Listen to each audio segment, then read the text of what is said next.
할렐루야. 이 시간에는 오늘 김영재 목사님께서 암송해 주신 말씀을 가지고 복음의 빛을 갑자라는 제목으로 말씀을 나누고자 합니다. 일주일 전 우리 동문호에 소속이었던 고 정병렬 목사님께서 대장암으로 소천하셨습니다. 양년 62세였습니다. 이 목사님은 생전에 전도에 매우 열심히였습니다. 그래서 전도 그룹들과 함께 미 전역을 돌아다니면서 길거리 전도를 했습니다. 특히 전 세계 사람들이 모이는 맨하탄 타임스퀘어에서 복음을 전했습니다. 그래서 뉴스에 나온 적도 있습니다. 또한 지난달에는 로마 교황 프란치스코도 순종했습니다. 선종했습니다. 실시간 세계 통계를 알려주는 월드미터에 따르면 전 세계적으로 하루에 평균 15만 명 이상이 죽는다고 합니다. 이처럼 우리 인간들은 남녀노소 쥐고화를 불문하고 누구 하나 예외 없이 죽습니다. 지금 전 세계적으로 막강한 권력을 휘두르고 있는 트럼프도 죽을 것이고 길거리에서 구걸하고 있는 홈리스도 죽을 것이며 우리 모두도 죽을 것입니다. 그래서 사람들은 죽음을 두려워합니다. 그러면 왜 우리 인간들이 죽습니까? 그것은 한 사람으로 말미암아 죄가 세상에 들어왔고 또 그 죄로 말미암아 사망이 들어온 것 같이 모든 사람이 죄를 지어 죽음이 모든 사람에게 이르렀기 때문입니다. 즉 우리 조상 아담이 지은 원죄와 우리의 자범죄로 죽는다는 것입니다. 그러면 죄는 어떻게 생겨납니까? 야고보는 욕심이 잉태한 즉 죄를 낳고 죄가 장성한 즉 사망을 낳는다고 말씀하십니다. 즉 죄의 시작은 욕심이라는 것입니다. 우리 조상 아담과 하와는 하나님처럼 될 수 있다는 욕심 때문에 선악과를 따먹는 죄를 범했습니다. 우리를 또 날마다 육체의 소욕으로 육신의 정욕, 안목의 정욕, 이생의 자랑으로 죄를 짓습니다. 그래서 우리 모두는 죽습니다. 그러면 우리가 어떻게 하면 죄 용서를 받을 수 있습니까? 그것은 죄 없는 사람이 우리 죄를 대신해서 피 흘려 죽는 것입니다. 왜냐하면 피에 생명이 있기 때문입니다. 히브리서 기자는 피 흘림이 없으면 죄사함이 없다고 말씀하십니다. 그래서 하나님께서는 우리 조상 아담과 하와가 범죄한 그 현장에서 여자의 후손인 예수 그리스도를 보내셔서 우리들의 죄를 용서해 주실 것을 약속하시고 또 양을 잡아 양가족으로 옷을 입혀 주셨습니다. 그리고 아담의 후손인 아브라함과 그의 후손인 이스라엘 백성들을 택하셔서 구약의 제사 제도를 통해 피 흘림이 있어야 죄사함을 얻는 것을 가르쳐 주셨습니다. 그리고 하나님 약속대로 때가 되어 독생자 예수 그리스도를 보내시고 그분이 우리들의 죄를 대신하여 십자가에서 피 흘려 죽으셨습니다. 그래서 그분의 피로 말미암아 우리의 모든 죄가 사함을 받았습니다. 그리고 주님께서는 죽으신 지 사흘 만에 부활하시고 승천하신 후 조금 있으면 너희가 나를 보지 못하겠고 또 조금 있으면 나를 보리라 하시는 말씀과 볼지어다 내가 세상 끝날까지 너희와 항상 함께 있으리라는 이 약속의 말씀을 지키시기 위해 오순절날 성령과 함께 우리 안에 오셨습니다. 이것이 기쁜 소식이고 복음인 것입니다. 복음이란 2000년 전에 십자가에 죽으시고 부활하신 주님을 믿는 것으로 끝나는 것이 아니라 지금 이 시간 우리 안에 계시면서 성령을 통해서 말씀하시고 계시는 주님을 믿는 것이 진정한 복음입니다.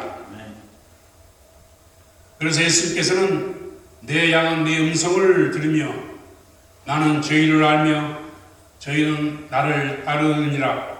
내가 저에게 영생을 주노니 영원히 멸망치 아니할 터이요 또 저희를 내 손에서 빼앗을 자가 없느니라고 말씀하십니다. 바울은 예수님을 직접 만나보지 못했습니다.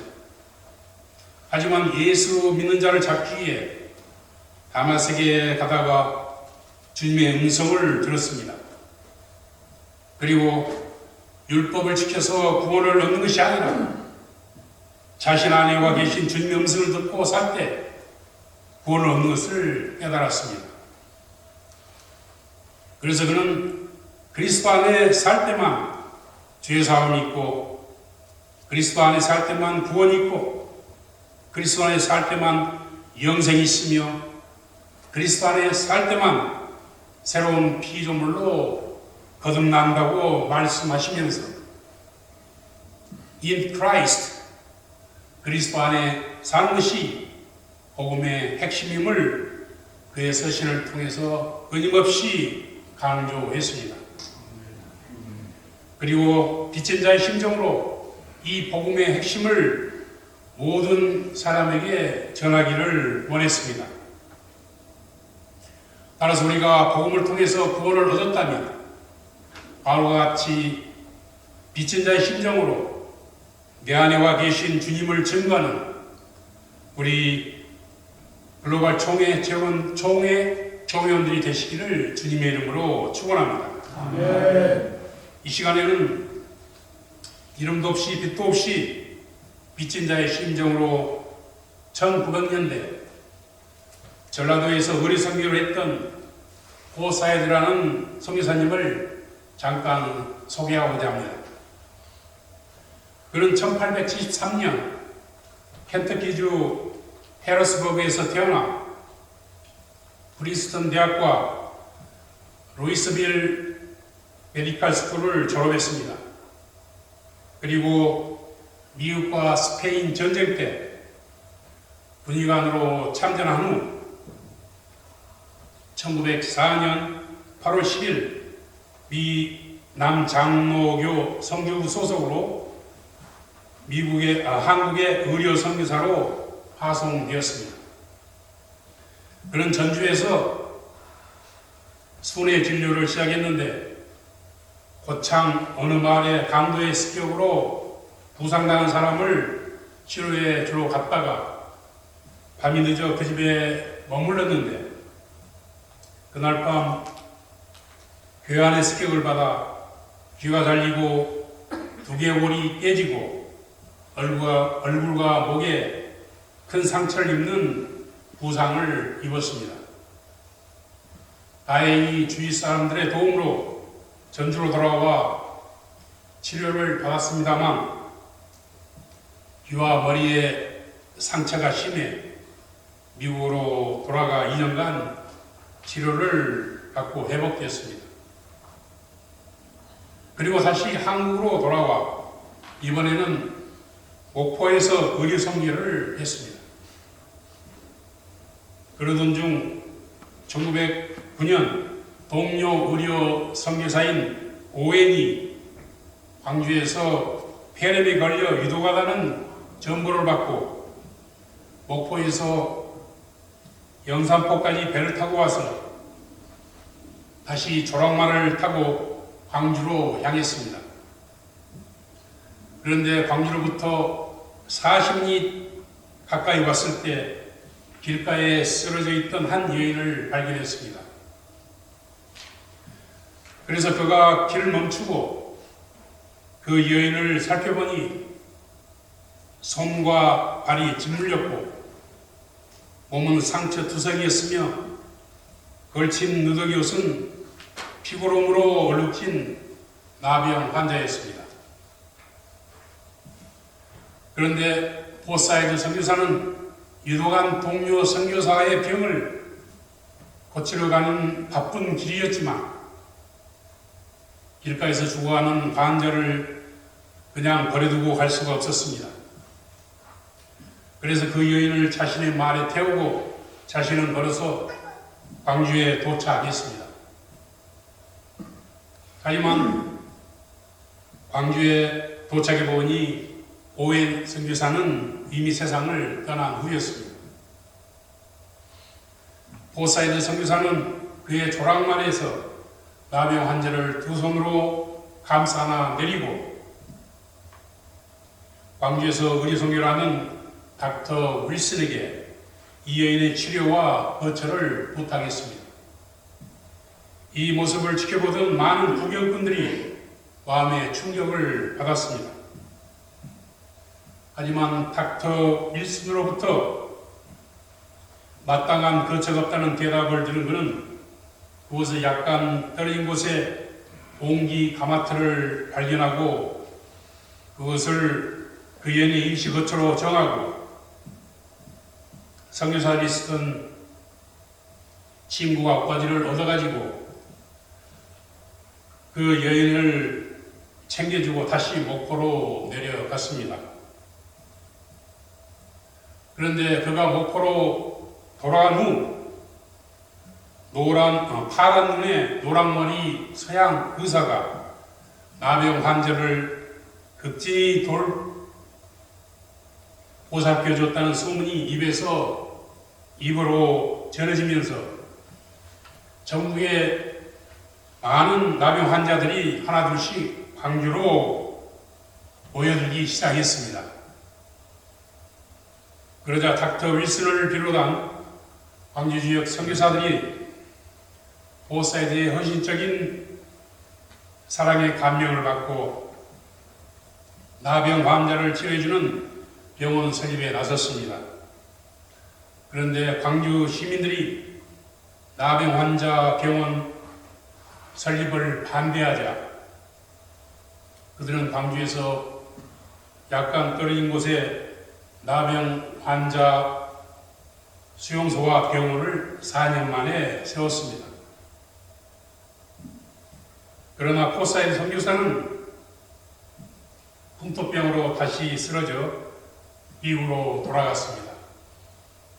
하지만 그곳에서도 한국 한센병 환자를 돕는 복음 강연을 하다가 1918년 세상을 떠났습니다. 그 당시 그 나이 45세였습니다. 이 소식을 들은 나환자들은 돈을 모아 광주 한센병원에 포사이드를 기리는 비석을 세웠고 이 병원은 1926년 조선 총독부 퇴거 명령에 따라 여수로 옮겨져 손양원 목사님이 섬겼던 예양원으로 이름이 바뀌게 되었습니다.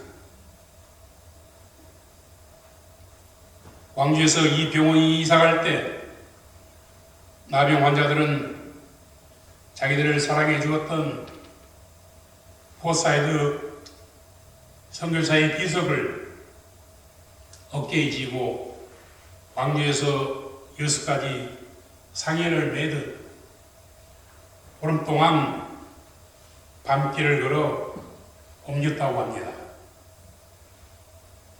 이처럼 이름도 빛도 없는 선교사들이 빚진 자의 심정으로 우리의 동족도 거부하던 나병 환자들을 그리스도의 사랑으로 돌봐주며 그들의 몸과 마음을 치료해 주었고 그들의 영혼들을 천국으로 인도해 주었습니다. 우리는 그분들의 사랑에 비치고 생명에 비치고 복음에 비친 자들입니다. 복음에 비친 자들은 말로만 하는 것이 아니라 우리 안에 와 계신 주님의 음성을 성령을 통해서 듣고 그리스도의 사랑을 실천하는 자들이 복음에 비친 자들입니다. 그러므로 사랑하는 글로벌 총회 회원 여러분들, 우리 모두는 복음에 비친 자들입니다. 따라서 우리를 또 하나의 미랄이 되어 땅에 떨어져 죽어 많은 열매를 맺어 복음의 빛을 갚는 우리 총회원들이 되시기를 주님의 이름으로 축원합니다. 아멘. 기도드리겠습니다. 하나님 아버지, 사도 바울의 고백처럼 저희들도 복음에 비친 자들입니다. 하지만 저희들 주신 사명 제대로 감당하지 못했음을 회개합니다. 저희들 성령을 통해서 날마다 우리 안에 계신 주님의 음성을 듣기를 원합니다. 그리고 그 말씀에 순종하여 그리스도의 사랑을 실천하기를 원합니다. 그래서 우리 모두 다시 한번 복음에 비친 자의 사명을 잘 감당하여 영원 구원의 최선을 다하는 우리 총회원들이 되게 하여 주시옵소서. 예수님 이름으로 기도드리옵나이다. 아멘.